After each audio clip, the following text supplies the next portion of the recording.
Danger, everyone! EA's experimenting again, and you know what happens when they experiment, except this time might be for an actual good cause.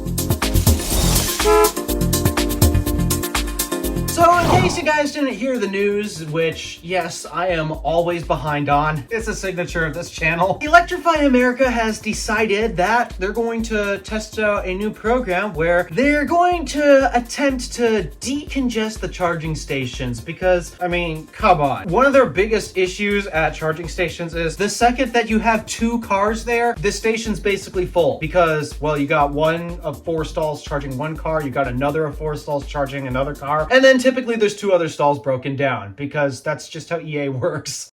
Bashing aside, yes, congestion issues at Electrify America stations really are a problem, and that's because, for the most part, they're pretty much the #1 CCS network. Sadly, the rest of the nation is basically relying on, because, I mean, the supercharger network is still in the process of opening, and I keep hearing that supposedly we're going to get more vehicles actually joining it soon, except I haven't been hearing or seeing any of that as of late. Don't know what's taking them so long, but yeah, that's a thing. But in the meantime, everyone else is still relying on this really terrible network, and it's a shame that this terrible network still is the best for CCS cars today, unfortunately. And a big problem that they have is congestion issues. If you watch any of Out of Spec's Race to Vegas videos, yeah, it actually has been a major problem for them. They got completely screwed by stopping at an Electrify America in Green River, and oh wait, one charger was down, another charger was down, one was derated, and the other was, oh yeah, weren't they both derated or something? I don't know. One of them was derated and was giving cars very low power. It screwed them because out of all 4, yes, all plentiful 4 stalls at Electrify America were reduced to 2, and the only 2 that were remaining were slow, and yeah, congestion. You get long lines, and this is the typical Electrify America experience, I guess. So to combat congestion issues, Electrify America has now put on a new pilot program for a select handful of charging stations in California. Which handful is it? I don't know. I don't care. But supposedly, they're going to start a new program where the second your vehicle hits 85% after charging then completes. Yeah, 85%. So I hope you're not taking your Mazda MX-30 to the charging station because, well, when you're capped at 85%, you get exactly how many miles of range?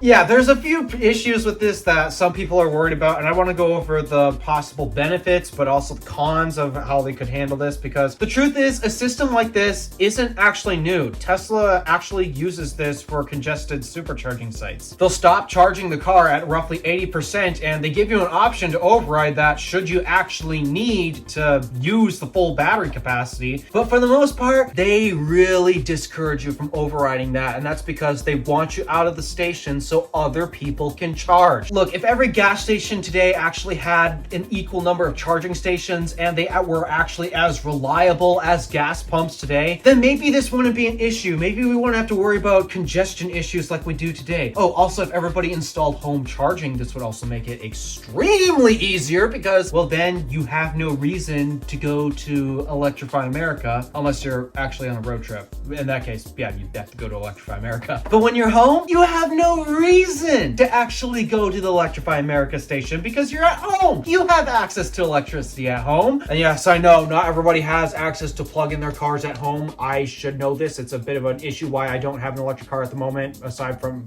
paying off my hybrid still. And if it wasn't for curmudgeonly details like this, then maybe the whole home charging problem wouldn't be as big of an issue, and that would also really help decongest these Electrify America stations. Sadly, that is not the reality we are living in today. The reality we are living in today is landlords not allowing people to charge at home because, oh my gosh, it can catch fire! The cars will explode! That'll burn down the building! And then, oh my gosh, the insurance! Yes, because of details like that forces people to go to the few unreliable chargers in town to charge their EVs so they can get from point A to point B. Yes, this is the reality we live in today instead of a reality currently in Norway. Oh, yeah, everyone charges their vehicles at home and only uses the public charging infrastructure when they're not home. And no, it really is not that hard. It's just people are people and they drive me nuts. Anywho, I'm already rambling at this point. I should probably actually dive deeper into the whole stopping charging at 85%. Teslas have been doing this for a while, actually. It's nothing new. And EA has decided they're going to try this out themselves. Instead of 80%, I believe Teslas stop at 80% at congested sites. Don't quote me on that. But EA is targeting around 85%. Once the vehicle hits 85%, then the charging station will shut off. If it's a congested station, at least I'm hoping if it's a congested station, because if you're the only car there sitting at the charger and there's no one else in line, there's no one else charging, then okay, it doesn't make sense to actually engage this whole policy right there. Again, Teslas do this dynamically. That's what we love about the supercharger network. I don't know if EA is going to be able to do things like that, and that's because a big issue when it comes to EA doing this versus Tesla is so vertically integrated. They actually know when a car is going to plug in before the car even plugs in. Why? The cars themselves navigate to the supercharger, and because Tesla car, Tesla supercharger, they're all made by the same brand. Why don't we actually make them communicate with each other so that way we can develop a queuing system if needed, or so that way we can decongest the superchargers by making sure we don't route everybody to the same station. It's smart, right? EA does not have this ability. Why? Because EA does not make any cars. Yes, Electrify America is owned by Volkswagen Group, but they are technically two separate entities. And for the most part, Electrify America can't even charge Volkswagen cars to save their own lives half the time. So this leads me to wonder about the chaos that will ensue. So what happens if the charging station decides, okay, we're congested, we're going to limit you to 85%. Is there going to be a way to override this? Should you actually need to charge to 100%? Which we'll get to that in a second. You don't need to charge to 100% all the time, by the way. But is there going to be an override button so that way you can charge to 100% should you need to? Or if there is, are there going to be further penalties to try to disincentivize you from charging to 100%? So that way you actually get out of the station so somebody else in line can charge? I don't know. I don't really know that many details about this whole test pilot program, but it is a potential issue that I think could definitely arouse some EV drivers that are not driving Tesla vehicles today. I suspect those who are not EV nerds, like the people in the EV community here on YouTube, I'm suspecting that the majority of people are going to be like, what the heck? Why can't I charge my car to 100%? Is something wrong with the car? Something wrong with the charger? They're probably going to say something wrong with the charger because something's always wrong with an Electrify America station. But to those who aren't always in the know like us, they're probably going to get very upset and very frustrated, and it's probably going to be another one of the many reasons to sell their CCS car. So other than that, that's really the worst I can think of in terms of how this would impact CCS drivers today. For the most part though, I mostly see benefits coming from this because for one, it's going to teach people, you know what? You don't need to charge to 100% all the time. Why? Let's see, the average CCS electric car can do, let's say about 250 miles, plus or minus. I'd say it's around 250 miles. So let me do a quick calculation here. What is 85% of 250 miles? 212.5 miles. Okay, so let's see. How far does that get you again? 212 miles? Oh yeah, plenty far actually. That'll get you all the way basically from the Keweenaw Peninsula to central Wisconsin. That's a pretty big distance, guys. That's not a small distance. No, it's not 100%. No, it's not 250 miles. But I mean, 212, 250, is it really that big of a difference? That, and also, to get the final 250 miles instead of 212, how long do you have to sit at the charger in order to get that last 15%? Oh yeah, oftentimes it's around an hour, which is really inconveniencing the people who just want to get in the station, get their vehicle plugged in, unplug, and just get on their way. It really inconveniences a lot of people, and it's so annoying to actually see how many people actually believe they need to fully 100% charge their vehicles. It's gas car mentality. The only reason why we typically fill our gas cars up to full is because it doesn't really take us that long. It takes us like 5 minutes at most, so we just stand there for 5 minutes and then we're done. Except I can't believe some people are willing to wait hours just to get the last 15%. Guys, most of the time it only takes you what, 20 minutes to get from 10 to 80? Is it really worth adding an additional hour on top of that to get the last 15%? I can't believe some of these people actually waiting at the chargers for that long, but people are going to do people things and people are stupid. So that means people are going to do stupid things.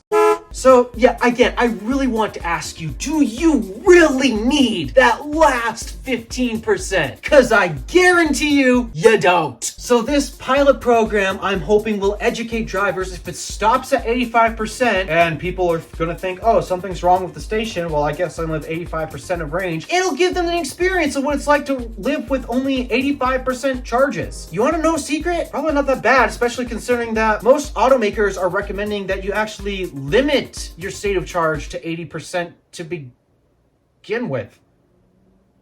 What kind of backwards logic is that?